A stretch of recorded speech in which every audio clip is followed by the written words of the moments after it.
YouTube user in-your-face design is notorious for doing things that make people hate YouTube. Just like every other website, they make decisions that are mostly oriented towards the largest number of devices or whatever that visit, rather than what we demand and what we need.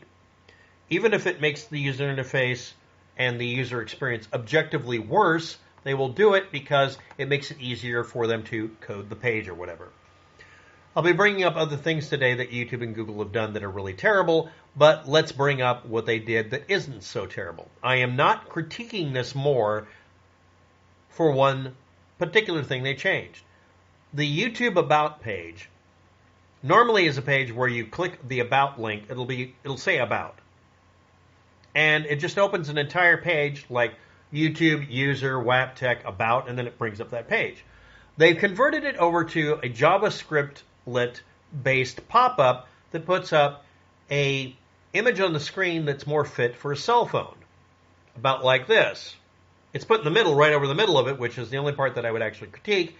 But the fact that it does it, I can't critique badly. The reason for this is pretty simple. Most of the information these days, if you're on a website that gives a flying F about readability, usability, and more importantly, your ability to cut and paste links without them going into a wraparound circle hundreds and hundreds of characters long, most of that stuff really does fit properly on a cell phone. It's the one influence that I've seen cell phone default, we call it vertical video or whatever screen format, it's actually portrait mode, has had. It's forced websites to make, for readability reasons, everything work like an old-style newspaper article where you put it in a 1x2 column. I can't critique it. Yeah, mark this on your calendars. Now, this is the third take I've done today. I'll be ranting about other things, but suffice it to say, I've had a day where technical glitches and issues have been something to make me angry. This immediately set off my spidey sense of saying, okay, this must be YouTube doing something that's evil, because they do that all the time. If they can do something that will at least smack of them being assholes, they'll do it. But I can't critique it. I can't say that it's bad. Yes, it makes it impossible to archive the About page on purpose. That's the worst thing I can say about it. Most of you do not use the About page to figure out whether or not you're dealing with a YouTuber of one type or another, or if it's a sock puppet account, or have to track down the origin story for the account, etc. Now, this will make it literally impossible for us to make an archivable copy of whether or not the channel really did exist back in the old days that they claim. And I'm sure YouTubers are going to take advantage of this. The scammers are going to. But from a usability standpoint, I can't complain about it. It uses a interface design format, the cell phone type, in a way that would work between, on a cell phone, if you click it, it would literally be just that screen. That's what it does. So it's just showing you the cell phone version of the screen, and that is not an elegant way to make it work on both desktop and mobile platforms. But considering the bias I have towards this widescreen format, wider than what you're looking at, this isn't terrible. I can't hate it. I can't. It's not that bad. You'll never hear that again about me saying anything about YouTube and Google. Now I'm going to bring up some negatives. Google and YouTube and many websites a while ago decided that they were not going to filter out misinformation, otherwise known as propaganda and lies, on the internet at all anymore concerning certain subjects. And then, yeah, they were lying. I got flagged today for medical misinformation on a video that, again, originally and verbally cites the CDC and the World Health Organization. The web page of the YouTube channel video that I had up is labeled redacted. It doesn't have anything in the description or title. It's the video itself they're complaining about. Now remember, they're the ones who flagged me for putting in CDC and World Health Organization links. They literally flagged us for citing the thing they told us to cite. Because that's YouTube telling you that. This is what YouTube is doing to you. They never just put up a policy saying, unless you're a researcher or a medical professional, we are not letting you comment on this because you're incompetent, They can just say, you don't know what you're talking about, you're not allowed to post about this. For safety reasons. Like having someone post how to build a air conditioner during summertime by using dry ice. If you're not aware of it, dry ice, when it melts, makes carbon dioxide and can suffocate you. So yeah, that was a bad idea. They also had videos up of using high voltage transformers out of microwaves to do artwork on wood. But they showed people doing it in a way that would eventually kill people, and has. They didn't take those videos down until there were complaints. My video telling people, first few sentences, look up the CDC and World Health Organization guidelines. I'm an incompetent idiot. You shouldn't listen to me. And this is my evaluation of other idiots on the internet, not based on medical work, but based on them changing their story all the time and never giving citations. Meanwhile, again, the only citations I had in the video, when they let me do it, was to the 2 sources they said I should cite. So yeah, it doesn't matter that they did something I'm not able to, the best I can say about it is I don't hate it that they did this little pop-up version. Again, its purpose seems to me making sure that we can't archive things, therefore we can't do a gotcha when someone does a spamming or scamming page, which we then forward to YouTube, and then they bitch me out for telling them that there's an actual scammer. But anyway, I can't criticize or really hate on them doing this pop-up version, because at least it's usable from the standpoint of a person, and it does kind of solve a problem. But at the same time, they flagged a video that was made the way they told me to do, so they could flag it anyway, and then when they removed what they complained about, they flagged it for having nothing in it again. They flagged it for having a citation, now they're flagging it for not having a citation. Instead of just overtly telling people in a news conference, due to a pandemic, we're going to make it to where you're not allowed to make videos on the subject unless you're a medical professional and or a researcher. Period.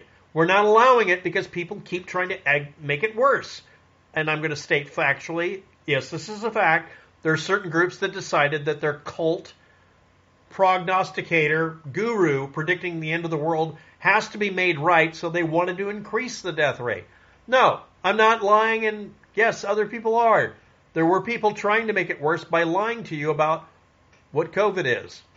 And because YouTube and Google overtly told people they weren't going to flag people, and obviously they are, this means that I have to change the title of my video here from my YouTube page has been hidden through Java, why I'm not critiquing it, to why your about page was hidden on Java, and YouTube lied about flagging medical misinformation again. They did. Yes, they did at one. Yes, there was a posting about political misinformation, but they also had one about medical misinformation because the pandemic is effectively over with right now. They have decided that even though they said they would not flag anybody, they're going to flag people. And of course, they're going to say, it's our decision that we were right in flagging your video about marshmallows for medical misinformation. I've been flagged for shit that doesn't make any damn sense, just like a lot of you. Instead of having a policy where if I mention the subject, which I've done in this video, and I don't provide a link, which I will, they're going to flag you anyway. It doesn't matter what you do. There is no right answer. This is sociopath 101. This is gaslighting. And yeah, they did announce that they were no longer going to flag shit if it had medical misinformation, because honestly, there wasn't any reason anymore. It's not a big deal anymore. And the other reason is they eventually had to acknowledge they wouldn't do it, but they had to acknowledge it. Most of the shit they were flagging was not medical misinformation. It was people telling people to go look it up on the CDC website and the World Health Organization site. So I'll include those links so they can flag me for including the links they told me to include. And again, the minute YouTube and Google did something that I can say I don't hate, they immediately did something that's stereotypical of them, basically just beating you over the head, saying, "Why do you keep punching yourself?" And yeah, my frustration with this is a problem. Now, what else happened today? I'll just get this off my chest. Obviously, I'm purging here. Welcome to the purge. My computer decided at the 45-second mark or something like that to put a glitch in the video that I can't clean up. This is going to be a rant about software. You write a program to do a video recording from a camera. You presume the camera, because it's on USB or not, doesn't matter. It's going to make a mistake. You're able to get videos downloaded that have breaks in them. We all get them. They're all broken up. Even YouTube videos sometimes have, glitches. If it can play back without showing a glitch or having a problem, or just go ahead and go through it and rough it through it, you should be able to, convert it and translate it. Oh no, I had a crash. Divide by 0. First of all, don't give me the crash report, you stupid piece of shit, number one. Number two, obviously you're able to play the video and not crash. Anything you can see on the screen or play back in a player should be convertible to a file that doesn't have a defect. It should perfect the video. Oh, it has two frames broken, then remove them. Well, it creates a desync. Resync them, because obviously the player had no problem synchronizing it up. It's 2 frames out of 30 in a second. Just chunk it together and I don't care. Yeah, but, and then immediately there's the yeah buts from the programmer who can obviously put that feature in because they did in the for-pay version, but they won't include the feature in the player, except that's not what happened. They actually say it will do it. It just refuses to. I can't do that because it might alter the video. The program's changing it from one file format to another. It's an editing program. That's its fucking job. And no, I don't have to name which piece of software, because I have 12 of them and they all did the same thing. Oh, this is a non-recoverable glitch, but it plays it cleanly, so that's a lie. It should break down to saying, I can't do this pixel for pixel perfect. I'm going to play it in a player and screen grab each frame and synchronize it with the audio. You'll need to move the audio a little bit, which is what it should have done. Now, why am I bringing this up? I didn't pay for it. It's obviously pirated. No, it's just an older version of a piece of software, famous company. And this is I'm using deliberately the oldest file formats I can come up with so that I don't have that excuse either. The software was originally sold for $400 a pop, and it still sits there and says, I can't. Meanwhile, the freebie software said, I can, but I won't. It's not in forensic mode, which would require it not to do that. It's just refusing to do something. It says you have to do it manually because lawyers told us not to automatically fix things or something. Yeah, I looked it up, and it was literally a legal decision because fixing it automatically was considered tampering. No, it wasn't a court case even. No, it has nothing to do with Hillary's emails. It has to do with a company being sued by some Karen, we call them these days, because the video fixed a glitch when she wanted it left in. So disabled error fix, the error correction. It's a button, you click it, right? So this company put out this freebie version. The older one doesn't do this shit. It actually just fixes things. It says there's an error. Would you like me to fix it? It's 2 frames, you'll lose. Yes, immediately. I had a default set that way. It updated at one point, and now I can't get the older version that worked. Because lawyers. I hate this planet sometimes. I fucking hate people and stupid organizations and companies. And I rant about this all the time. But anyway, the reason YouTube is hiding your About page is they put it in a pop-up because most of these have short URLs, thank goodness, the little short names. And it fits better that way. It's very little information. It works well.